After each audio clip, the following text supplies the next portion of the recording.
Hello, RWorld. Welcome back to another episode of RWorldTalk. This morning, we've got a special treat for you because we are joined by Miss DeFries, who is the leadership guru for this association. My goodness. Welcome, Ann. Thank you so much, Chris. Nice to be here today. I'm so happy that you're here. We're going to get a lot of audio this morning. Let's start out with your background. Who is Ann? How did you get started in real estate? Why don't you tell us...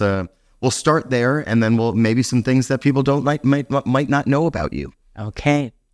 I'm originally from Lima, Ohio. That is in Lima, as in not Lima, Peru, but Lima, Ohio. Okay. A very small community. And my husband was an association executive for the Chamber of Commerce.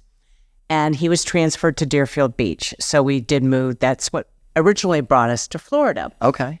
And so in that pursuit of looking for a home, I was in top management with the telephone company in Ohio, and I realized very quickly that customer service was waning in the real estate field. You don't say. Yeah, at the time, some things never change, right?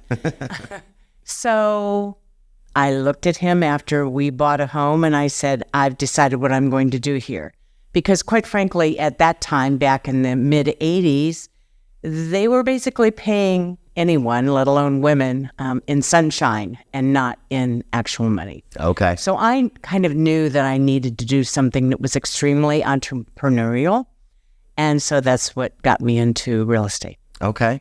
And so I had a similar experience coming down to Florida, looking at property and thinking to myself, I need to take my show on the road because I was selling real estate in Canada, in Toronto, and the work ethic was slightly different up north. Down here. Yeah, I just didn't feel like anyone was listening to me. They weren't returning my telephone calls.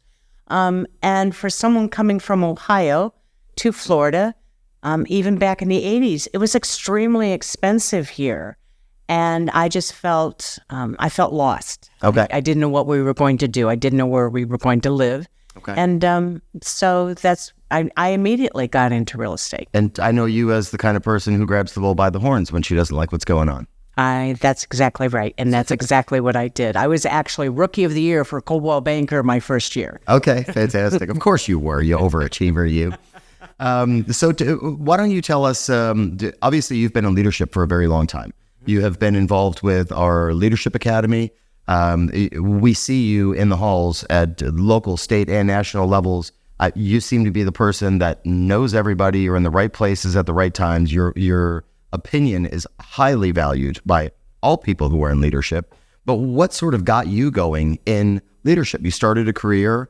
Here you are living in Deerfield Beach. You're a realtor. What made you say, you know what, I'm going to go and do more, and I'm going to go and actually step up and be in leadership? Was there something that you were experiencing and that you wanted to change about the industry, or what sort of landed you in that position? Well, that's a great question, because I originally was asked to become a member of the Women's Council of Realtors in the mid-'90s. Okay. And I attended a meeting, and it was on psychics.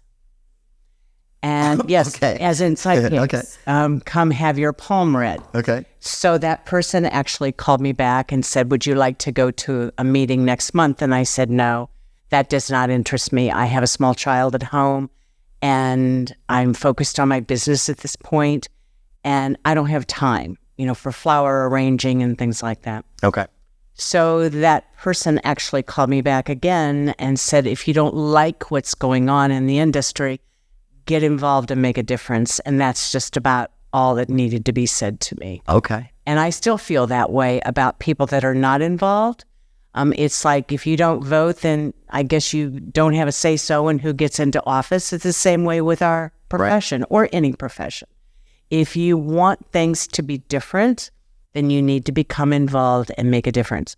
So my original leadership path was with Women's Council, okay, but the local association had supported me a great deal in that journey. I went on to become the national president of Women's Council, and then I became very involved in our local association. So Women's Council national president before you got involved with the local association. About the same time, yes. My goodness. Yeah. Okay. Wow. What a track that was. And Women's Council, something that you guys may not know, the people who are involved with the Women's Council of Realtors, at the association level, we have all kinds of staff that are helping us put things together, put together these events and presentations and PowerPoints and all kinds of things that you have assistance with. But when you're talking with somebody who's from the Women's Council, they really fought their way up and had done all of that work on their own. You guys don't have support staff that takes care of these things like we do have at the local association. I mean, even at the national level, they probably have 4 or 5 staff. For the entire country. For the entire country. That's crazy. So, yes, you are used to putting the events on yourself, especially at the local level, finding the programming. Finding the sponsors. It's finding the sponsors. It teaches you a great deal. It really does. Well, you've got it right there. If you guys want to get involved in Women's Council and start your leadership journey, we could certainly put you in contact with the people that can make those things happen. So keep your eyes out. And we do have a lot of information that does come out about Women's Council on how you can get involved. So if you're out there thinking about getting involved, like Ann just said, if you don't like something about what we're doing, come in here and help us change it. That's right. It's really that simple.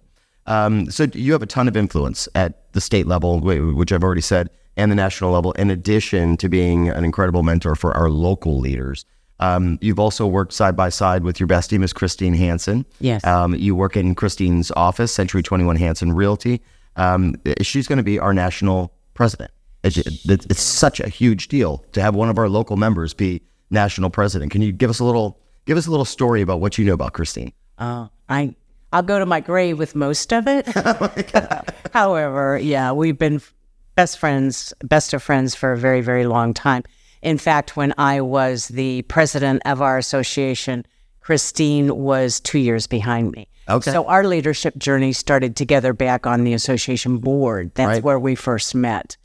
I think something that most people wouldn't know about her was how shy she was when she first started in her leadership journey.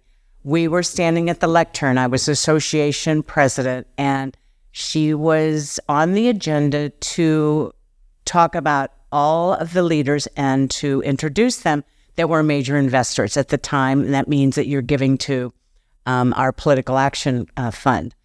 And there weren't very many names to announce, but as she walked up to the lectern, she turned around and looked at me and said, "I can't do this." Stop it. Yes. Oh my goodness. And I looked at her and I kind of smirked and said, "You're on your own, baby. Yeah. You know, You're on the agenda. You've got to do this sooner or later. So how about doing it today?" Wow. And now she's speaking, very articulately, I might add, to thousands and thousands of people. So I guess I tell that story because we all start our journey somewhere. Absolutely. And it's through many, many years of mentoring with other people and just having the experience that we're able to do what we do today. It doesn't happen overnight for everyone. No, it certainly doesn't.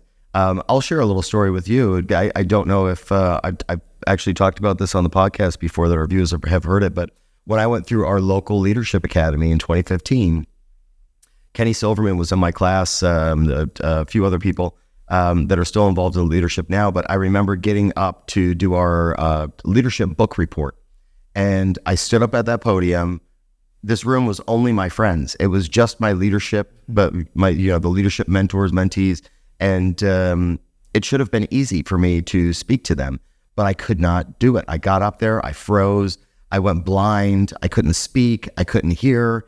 So I don't know if I actually did a great job with that or not, because I couldn't hear myself talk at the time. But now here I am, also being able to get up on a stage, speak to countless number of members, and having a association podcast that I'm talking to you guys now with no fear. All of that stuff comes with time, and the association can help you get there. Absolutely. We'll train you to be able to do these things and be able to speak in front of large groups of people, which is hugely beneficial for you as a realtor as well. This way you can, go to an HOA and put on a presentation about what's happening in that community.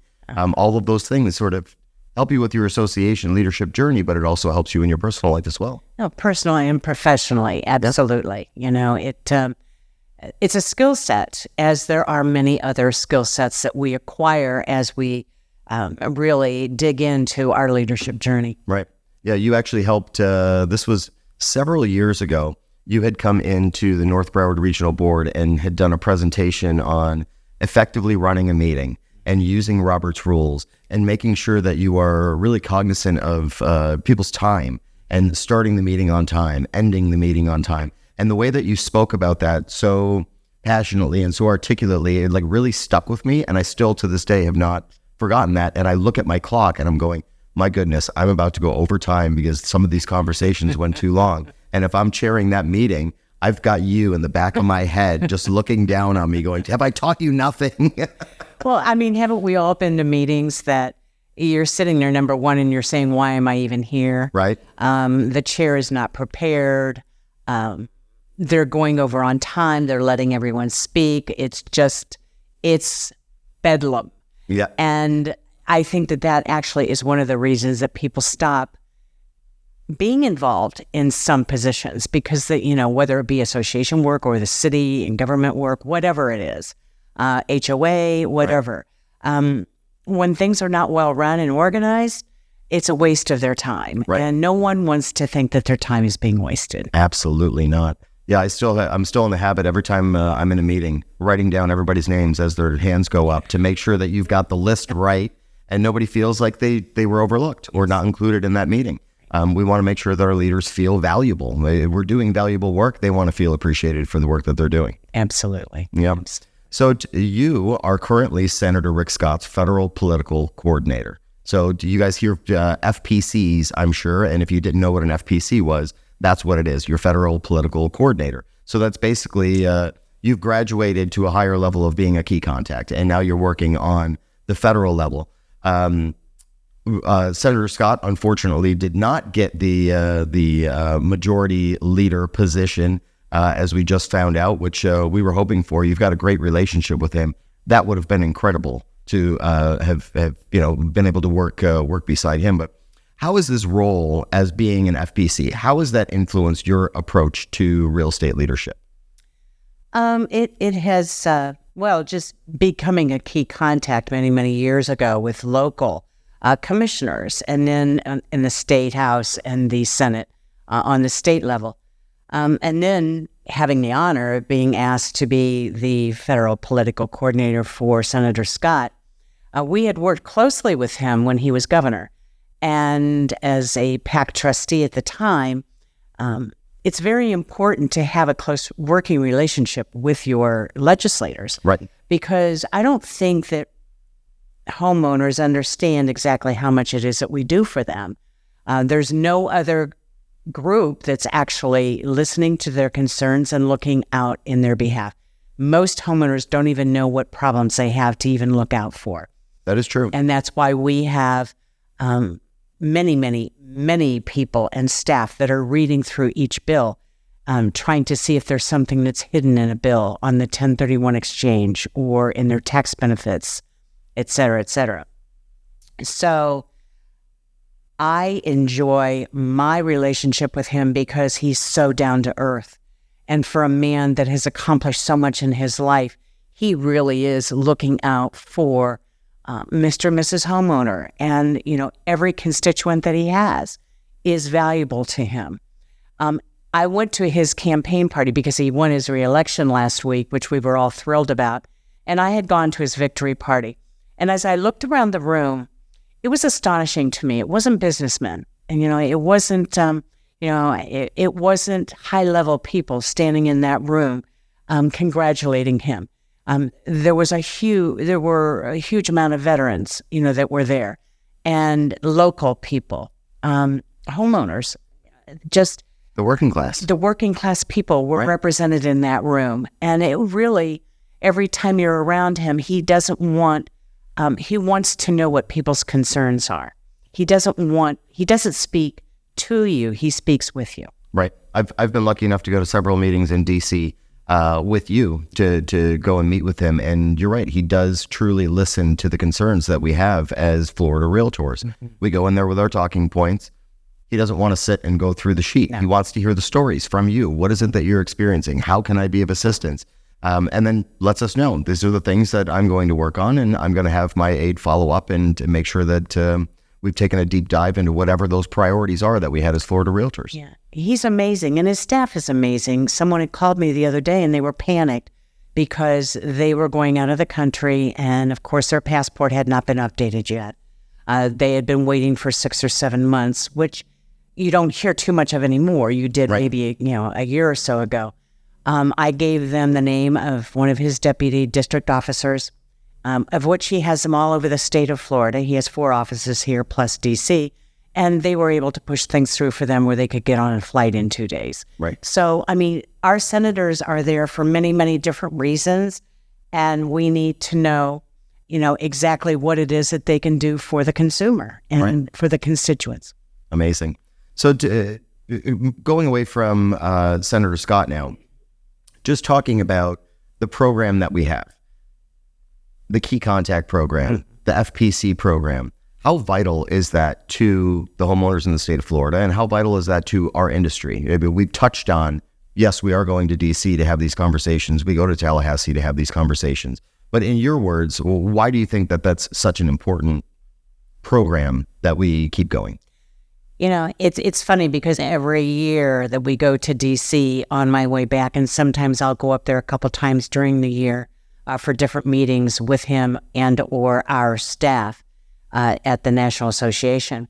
And every time I'm on the plane back, someone that I'm sitting with will say, what were you doing in D.C.? And I tell them I'm a realtor, and they can't put that piece together. Sure. And I don't think that our homeowners understand, exactly what it is that we're fighting for them.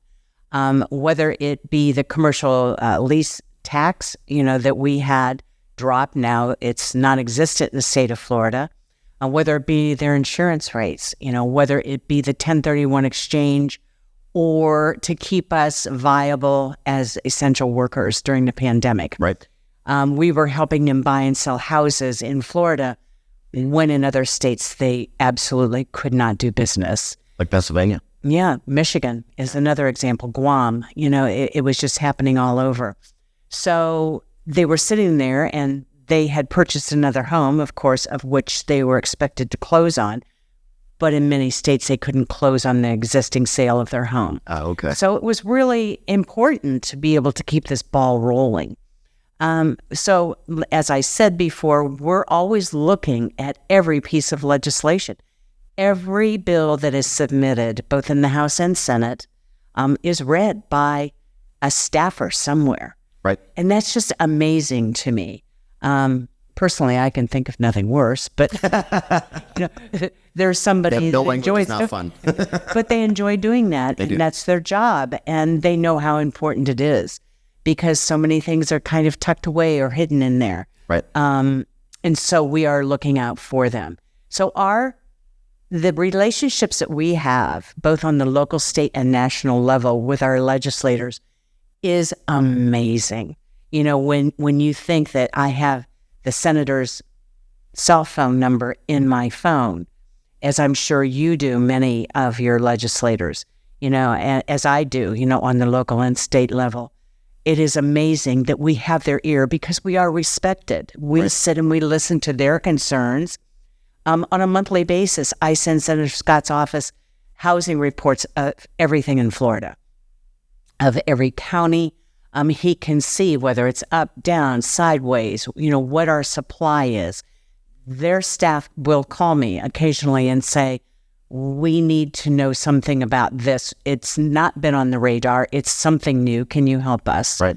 And that is what we're there for, is that piece of conduit that's missing that we can answer the questions of the staff and of the senator, just as we do on the local and the state level. So it's a wonderful program that our local realtors can actually become involved in. Right. You don't have to be in leadership to be a key contact to someone. Correct. We need the person who's got the back door to get to them and has their cell phone number. It could be, that senator could be a family friend of yours. Absolutely. And we need you to be the voice of the realtors and get up there and say, hey, can you make a quick call to this representative because this is what's happening in their district and we need them to know about it, and you're our key contact. Please, run it up the totem pole. Absolutely. It's really essential, I think. Yeah, absolutely.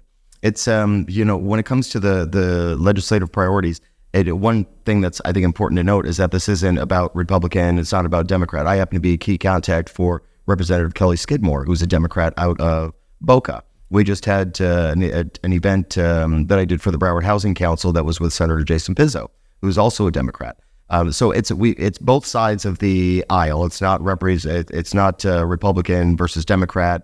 I know that there's a lot of buzz around that right now because we just wrapped up an election and we happen to be a red state, as it turns out. But that's not what it's about. It's about getting in and talking to the people that are making those decisions, the big legislative decisions that are happening, whether it be in the Florida House or it be in the National Senate. So those important the relationships that we have, I think that a lot of people don't realize. They need to know what's happening in their district. They come to the realtors to find out what's going on because we happen to be the largest trade association in the United States. That's right. I mean, we've got 1.5 million people that they want our ear just as much as we want theirs. Absolutely. And it's always amazing to me. I don't care if a legislator is Republican or Democratic. I attend events for both. Yep. And I gladly do because I need to know, is that local person for or against housing? You know, we've had lots of things on VRBO and Airbnb and, you know, what are their thoughts on this? You know, Sure. Are they in the same lane we are? You know, do we need to sit down and talk with them about why this is such a problem or, you know, the good, the bad, the ugly of everything that goes on in our cities? It's like when we were fighting for the removal of assignment of benefits claims because we were seeing that insurance rates just kept going up and up and up. Who knows what everybody's insurance is like? They're realtors that sold them the house and had to go through that financing process with them and say, the insurance is so high on this house, you don't qualify for it. And I know that you love it, but we just unfortunately are not going to be able to put you into this home. So we need to go and find you something else. Well, we say, wait a minute, that was the house that they wanted. We need to do something about insurance to bring these rates down so that people can afford to live where they want to live. Absolutely. I remember getting a call a couple years ago from a state senator. And he said to me, you know, you keep fighting for this one particular thing year after year after year. Can we get together and reframe it? Because it does need to change, but the way that it's being presented is never going to go through the way that it is. So we sat down and reframed it, and it went through. Yep. You know, as the trustees were able to do that. So it's people working together. You know, they want to see homeowners happy. They want to see their constituents happy. We want legislators that we can work with. It's a win-win situation for everyone. It surely is. Yeah, they do a good job for the homeowner, and guess what? They get reelected, which is exactly what they would like to happen, so they can keep their work going. Let's talk about some tips for aspiring leaders. Okay. So in your opinion, what does RWorld's leadership growth track look like? Well, what are some common misconceptions on the other side of that as well? Well, I think that often, especially when we have as many members as what we do, they look at it as, well, the only people that can get into leadership are those people that have already a friend in there. When in fact, that's not true at all. Absolutely. Most of our leadership does come from people that, like myself at one time, just said, I kind of have some questions about what's going on. I can see some changes that maybe we could implement, or maybe I just don't know the track. And so I just volunteered to become involved. We see that on our local level here and with all of our regional boards that we have. Every year we have brand new people that have never sat in a leadership position be elected to those leadership councils. Yep. And I think it's really important. They can become involved and known through our Leadership Academy, which the applications are out there right now for those of you that are thinking about it. You can call anyone that's ever been in past or current leadership in RWorld and find out about how do I get involved in the Leadership Academy. Right. To learn more about RWorld and what actually happens here. They meet on a monthly basis. It's well worth your time to do that. And then a lot of those candidates, once they graduate from Leadership Academy, although it is not required, do move on to go get involved into our regional boards. Sure. And then they decide whether they like that after a couple of years, whether they want to continue on. They usually will begin then to go to state meetings and national meetings. Then they're hooked. Yeah, that's a whole new world that gets open to you for various reasons. So. Yeah, I think you hit the nail on the head there. You do not have to know somebody to be a leader in this organization. No. We had some incredible applications that had come through in our last round when we were going through all of our leadership applications for people that had applied for this year. And there was some young talent that sat down in front of that nominating committee that we all looked at each other and said, my goodness, they need one more year on a committee and they will be so ready to lead this organization. And people you see around the room saying like, I want to mentor them because we want those. That's our job as leaders, is to find our replacements. I think it's the only job that I have left, to be honest with you. I mean, because I get so much personal satisfaction out of it on the local, the state, and the national level. I've done it on all three levels. To see someone get introduced to something new and fresh, or to take them from this path that they thought that they wanted to go on, and then they are introduced to advocacy or professional standards or public policy, whatever it may be. Right.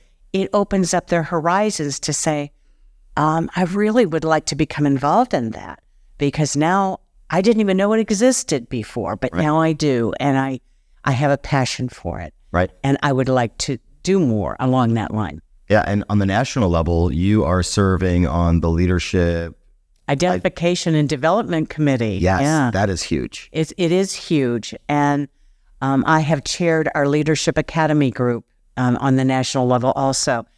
And it's wonderful to see those participants that are now starting to take on national committee assignments, and also be tapped on the shoulder. Sarah Lipnitz, who is going to be one of our vice presidents for next year, was in my original Leadership Academy class. Really? Yeah. I didn't know that. Yeah, there's many of them. She's incredible. She is incredible. That was a good pick there. Yeah, it was. Good job. There was something that you had told me years ago that it's another nugget that I got from Ann that just has not left my brain. And that is, when you are speaking to somebody who is in leadership and you have that passion, you found your passion, and now you want to go and advance, you want to get onto this committee, you want to chair that committee or vice chair that committee or whatever it is, whatever you see your path moving forward, it's so important when you finally get their ear, because a lot of people that are in leadership are very busy. We've got tons of meetings. We're also running our own businesses. We're spending time away from our family, and a lot of times have these meetings to attend when we're at the state level, or if we're in Tallahassee, or if we go up to DC or NXT or whatever it is. You've got that 5 minutes. You've just bumped into somebody in the hallway, or you're waiting for an Uber, and you really want to leave an impression. One thing that you had told me is always be ready. Be ready to let them know exactly what it is that you can do for that committee, exactly what it is that you could do to help that leader shine in their year. And I thought that was something so incredibly important. And I've found myself as being president of the board, when people would come up to me and say, I really want to be on government affairs. Okay, great. What else you got for me? What is it that, what can you provide me that's going to help my government affairs team, so that way I know that I'm going to have the best year and be able to leave that team in great hands. You've got to be able to articulate what your value is going to be to that specific committee, and don't just go and say, I want to be, I want to be involved. That means nothing to me. You've got to be specific in your intention and exactly what it is that you're going to be able to do for me. So that was a little nugget that I had received from you. But do you have any other advice for somebody who might currently be in leadership? We just got back from NXT in Boston. I had tons of opportunities to talk to future leaders about what it is that I could do in order to help them on their journey, places where I can shine for them. So what kinds of other information could you give? I think looking back, and even in our current environment that we're in, be present in the moment today. Like, if I am on the Leadership Identification and Development Committee, be present, get there ahead of schedule. Don't be the last one in the room or after the committee starts. Know what the agenda is. Perhaps talk with a staff member before, or the vice chair or the chair. Read the agenda. Offer something, but don't speak just to speak. Right. You ask questions. It's okay to ask questions, but be present and do the very best job that you can where you are today, and people will notice you. It's just what happens. Sure. I don't have to ask somebody for a position, because normally they will seek me out and say, I heard you did a really good job in that committee, and I would like for you to know where do you see that committee going next year? Or, it's okay to ask for something or to email that person, but be present. I think sometimes millennials are always known for wanting something yesterday and not today. Whether that's true or not, I don't think you can put people into a category, but I think we need to be very cognizant of where we are today, and are we doing the very best job that we can do there? So if someone's sitting on governmental affairs at the local level and they have not attended a meeting all year, or they have attended the meeting and they leave early or they come late and they never offer anything, and you come up to Chris and say, I want to be on the local RPAC committee next year, Chris is probably going to, look at that like, I don't think that's the best idea, because they were not present at government affairs. They didn't bring anything to the table. And so you have to do your job. Don't always be looking out, 2 years or 5 years or 10 years. That will come to you if you do what you're supposed to be doing today. Right. I don't think you could have said that any better. And I love that you said it's okay to ask questions, because I think when people come to me with questions 2 days before the meeting, that means that you actually took the time to sit down, read through the agenda, you read the backup materials, and you didn't understand one of the line items on the budget. That's right. And you came and said, can I ask you a couple questions because I don't understand why this is here? Wow, you actually read the materials? You didn't just show up to the meeting just to take up a seat? It's horrible, especially when it comes to budget items and financials. If you don't understand financials, you probably shouldn't be sitting in the room. And do we understand them? Not to begin with. How do you understand them? Through looking at them and asking questions. When we okay the budgets that we okay, the thought that someone is not going through that line by line gives me angina. It really does, because that's why I elected you, is to be my representative on that board, sitting in that room, asking the tough questions. Right. I can remember once when I was treasurer of the National Association of Women, Realtors, I questioned a $5 item that didn't make sense to me. And the AE looked at me and said, is this the way the year's going to go? And I said, maybe, I'm not sure yet, but we'll find out. And he said, I just can't believe that you caught that error. And I said, I wasn't intentionally looking for an error. I felt like I was doing my job by just looking at the financials. Right. And there was something there that didn't make sense to me. Right. And I don't want you to think that, yes, it is my job to take a look at this. So we need to be on the same page there. Right.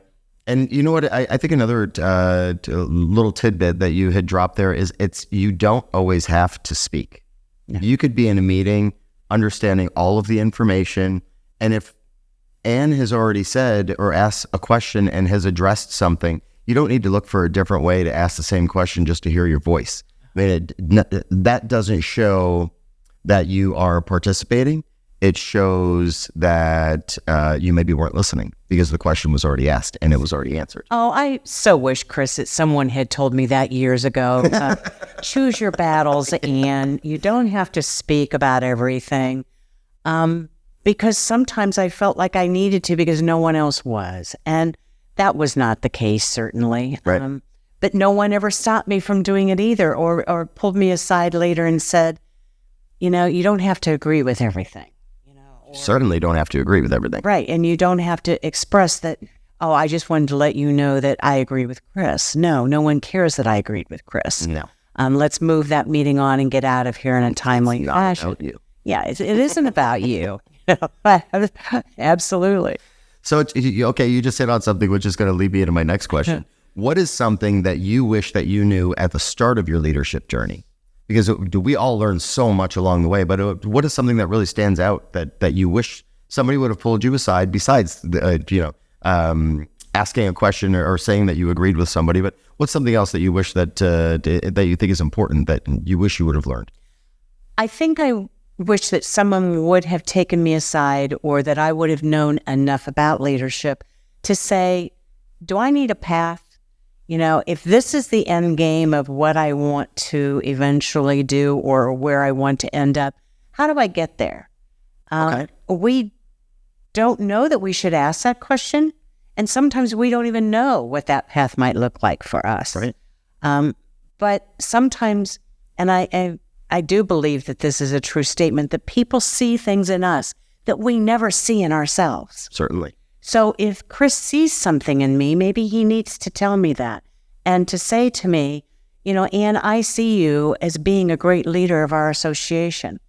And in order, do you have any idea what you'd like to do or where you'd like to end up? And I could say, well, someday I think I'd like to be president of the association, or I'd like to be treasurer, or I'd like to be governmental affairs chair. Sure. You could look at me and say, maybe we could have a conversation next week, before we both start our day, and I can give you a few pointers on how to do that, or the different things that you may want to take a look at on how to get you there. Right. I didn't know enough to ask. Okay. See, if somebody were to ask me, they'd say that they wanted to be government affairs chair. I would probably start by saying, do you go to commission meetings in your hometown, wherever that is? Right. Are you going to the commission meetings? Do you have the ability to report back to the committee something that might be on an agenda item in Deerfield Beach that you could say, hey, I see that this is going to be brought up. This could be important to realtors. Would you like me to go and attend that meeting and report back to you? Boom, I'd put you on the government affairs committee all day long. They would have no idea. I had a planning and zoning background. I decided to get involved in Deerfield Beach and was on that planning and zoning board for 11 years. Okay. That kind of helped me in that role, to be able to get on to those committees. Right. But I didn't know that that's what I should be doing. I just thought that it was something. People don't even know that within our own communities that they can sit on boards and they can be appointed to different things. Right. I think maybe it would be a good thing to let people know, or even put on our website, that these positions are going to be coming up in Fort Lauderdale or Deerfield Beach or Lauderhill or Coral Springs. Have you thought about becoming involved in your community? Right. Realtors make the very best volunteers within our cities. I absolutely agree. I mean, we are an advocacy organization. That is what we do. That's the premise of being a realtor member. You're connected to the community. You're there to key contact, FPC. You don't even need to go that far. Right. Just be involved. Go to your county commission meetings. Go to your city commission meetings. Are you guys listening? Go to your city commission meetings. There was actually something that just a couple of weeks ago that was voted on my city commission. We had just come back from some travel, and I said, oh, this is perfect. I've got a break in my day. I'm going to run up to the commission meeting, because they did them in the middle of the afternoon. And they were voting on something, or a motion had come forward. That was something that was seriously going to impact my neighborhood. And being able to sit in that room and text my commissioner while she was up on the dais and say, no way, no how, this cannot be possible. Thankfully, she agreed with me, because she gets her constituents and understands that neighborhood. But it was incredible that something like that could have happened that would be so detrimental to my neighborhood. And I was the only realtor in the room. Amazing. You gotta be in those rooms. Whether you've got something to say, go ahead and say it. Make yourself known that you're in that commission chamber, because they always ask for public comment. Take your time for public comment and give that realtor story. Tell them what's going on in your backyard. During the pandemic, one of my neighbors decided to start raising chickens in his backyard. Okay. And because of the knowledge that I had from planning and zoning, I was able to get it to stop. It took quite a while because of the pandemic, and, they weren't meeting on a regular basis. But it's knowledge that we have for ourselves and our customers right. and clients. If someone would call me and say, I live in the Cove in Deerfield Beach, and this guy in back of me has chickens. Are they allowed to be there? It'd be like, no, that is not okay. You are allowed to live in quiet enjoyment. And if they want to have chickens, they need to live in Davie or in other areas where the zoning does allow for that. Right. So, it helps us in our, day-to-day dealings with our customers and clients. Sure. Yeah. You know what? You either deal with the chicken noise or you tell the neighbor you want some free eggs. He offered that. I wasn't. Yeah. You keep your eggs. I want a quiet backyard. That's right. How about a specific lesson that you've learned? We've talked about a couple already, but it's something that you've learned from your leadership experiences within the local association. Learned from. I always end some leadership talks that I give with, don't be the last to leave the party. Oh, I've heard that one a few times from you. And there's a reason for that. You know, sometimes we all like to be social, and realtors are very social people, but sometimes we need, to get away from that and be the responsible people that we really are. Absolutely. Yeah, and you know what? Some great conversations can happen without being the last one at the bar, having loud conversations. That's right. You can find a quiet place in the hotels, like when we go to travel for convention or Great American Realtor Days. Get away from that lobby bar and go have a leadership conversation. You want people to remember you as being the last one at the party. Right. I hear that. Okay, so you're a busy lady. We're going to let you get back to work. Is there anything else that you want to leave our viewers with before I ask my last question? I'm just really proud of our local leaders, and as seriously as they take their positions, and all of our up and coming leaders. I get to meet all of you, through our state and local activities that we have, and it's just wonderful. I'm just so proud of all of them, for being involved. They do certainly shine on the state and national stages. We've got a lot of our local people that are in some fantastic positions, including Christine, moving her way up. That certainly you have influenced her leadership journey, as well as countless of other members here at RWorld that you've been involved with as one of their mentors through our Leadership Academy, which is a fantastic leadership academy that I'm proud to be chairing next year. So hopefully I'll be able to rub off on some of those people the same way that you have and leave a lasting impression for them. Thank you. Well, so last question. We ask this of everybody who's on the show. Florida has many hidden gems, whether it be a beach, a park, a dive bar that you're not going to go to when you're doing your volunteer work, historical sites, something like that. What is a Florida hidden gem that you think that everybody should visit? If you haven't been to Boca Grande, you need to go there. That's a good one. It's 3.5 hours from here.